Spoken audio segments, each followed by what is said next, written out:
Good Monday morning of the 30th week of the year. Boy, the readings today are interesting. Romans and St. Luke. It's just continuing, of course.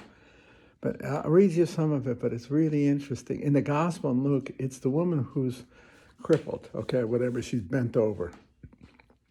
And Christ frees her on the Sabbath, okay? Of course, the Pharisees give him a way to go, okay? But it's interesting because Christ, see, he says that she's bound by Satan. In the ancient world, they saw even illness, and especially illness, as a function of the demonic. So in a sense, it's religiously experienced. It's powerful stuff. In some ways, they were right, okay? In sense, it is more than mere physicality, you see. And so Christ, he frees her, he redeems her beyond merely physically helping her to straighten up and walk, you see. These guys are writing, see, it's a religiously drenched world. We live in a secular world with religion. See, religion's like a sideline with us, not in the ancient world. It permeated it with meaning, you see. That's really true. I'm not so sure who's better off, to tell you the truth. It's not that I want to think that it's demonic that somebody's got a bad back. I thank God for the doctors, okay? Come on, I'm in the racket, okay? I'd be giving up everything I gave my life to. Not only my faith, but a life of reason, you see? But there is a certain humility we must have before life, because the powers of life ain't always so clear. It's not all reducible to science. Whatever may be worth you, I'm noticing in class, something I'd not seen ever before. I'm teaching now almost 50 years, 46 years, okay? Actually in the classroom teaching. What I've seen is the affirmation of faith by students now firmly and very biblically. And these are, Christians, Catholics, Christians, but Christians, not necessarily Roman Catholic, but seeing it all through the very eyes that you see in the gospel, where they're seeing the world of suffering, etc., as in some way spirit-filled, even demonically filled. That was one of the great surprises, especially this year. Not one student, a number of them, when I talk about why there's suffering in the world, were responding to the argument against the existence of God from evil in the world, and they are attributing it to almost demonic forces. It's interesting. That would not have occurred 20 years ago. Not in my experience. And I teach Christian students. I've never heard that before. See? It's interesting, isn't it? It's almost a reclamation of the gospel as a vision of, in a sense, of a recovery of a religious worldview, not eschewing science, but recognize there's more to it than science can give us. You see, isn't that interesting? And maybe that's the letter to the Romans, too. He said, we're not debtors to the flesh. Now, flesh means the forces against the divine. Doesn't mean your human body. Although it was treated that way in the Middle Ages. Sadly, it was a mistake, I think. He said, for if we live according to the flesh, you'll die. But if by the Spirit you put to death the deeds of the body, you will live. Now, that's interesting, the deeds of the body. I would say, he's talking to Romans. Romans are steeped in Greek thought as well. And there is a conflict between body and spirit in Greek thought.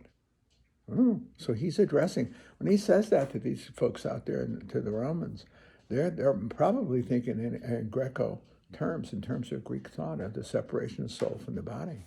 And that the body is an enmity because of its emotionality to the mind, you see. That's very Greek. See? Could be. See? But if you live according only to your emotions, you're a dead man walking. You know that. Anybody knows that. You just follow your emotions, and that's all there is. She wrote no more. Good night. Good night.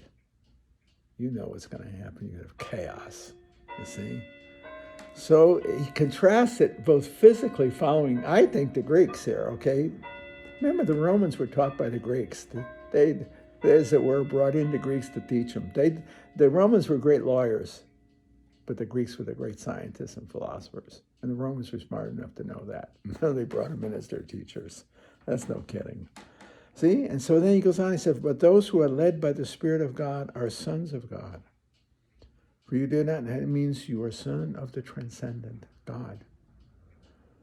For you did not receive a spirit of slavery to fall back into fear, but you received a spirit of adoption, to which we cry, Abba, Father.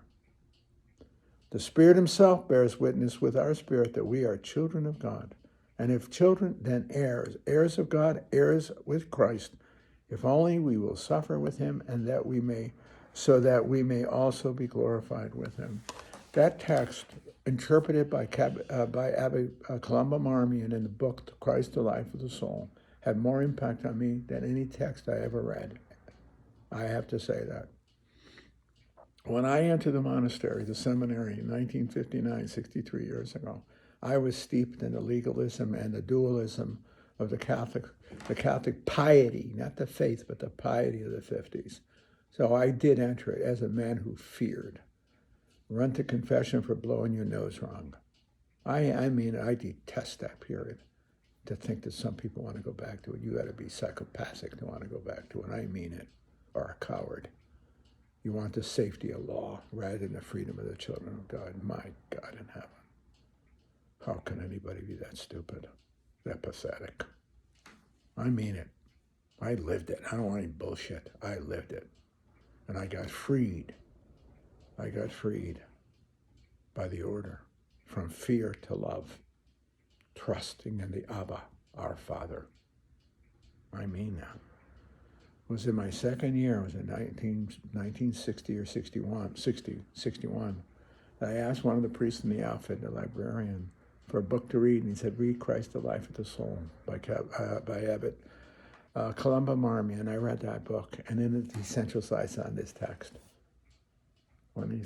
We are sons of the Father, we are children of God, not slaves, children. And I knew how my father was to me, that he took his life jacket off for me in the boat, his life preserver. I stopped fearing God at that moment. It was a revolutionary thought in my life, a religiously transformative moment. I stopped fearing God. I loved God. I trusted God the way I loved and trusted my father. I knew my father would die for me. I knew that. That was an existential truth. Was there, got the t-shirt. I was in that boat when he took his life preserver and tied it to me. Christ. That's an image, a powerful image of the Father offering Christ himself, as it were, for us. I have never feared again. I owe my faith to the Passionists and to the advice of one man who invited me to read that book right at a key moment in my life. That's a true story. I love this text from Romans. It's a liberating text. It freed me from fear. You see, the flesh he's talking about there is that Greco notion, maybe a powerful emotion. I think it's enslavement to law. The obsession with safety instead of the freedom of the love of God. My family taught us to be honorable, but not cowards. Not to kowtow, but to be the best that we could our way. I think of Frank Sinatra singing My Way. Just do so honorably, do so uprightly. See? Never disgrace the family, as my family did. Never disgrace our name. But do whatever you're going to do, but do it honorably. See, that's to me is love. Be your own person. Christ calls us to the freedom of the children of God, but do so with honor. See, I'm very Italian on that. Do it with honor, faithfully. Right? Not fearfully, not cowardly. Fearlessly, trusting the love of the Father that he's with us. See? And he gave us his life preserver, Christ. Christ is the life preserver. Now get in the boat and go out into the storm and don't be afraid. Ride that boat. See? Don't be a fool.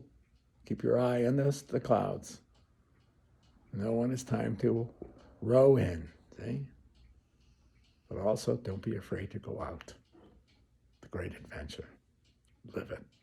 See, live it as a son of a divine Father who loves us and wants us to be adventuresome in grace and freedom and life. That's the truth. I love the letter to the Romans. Essentially, it saved my soul.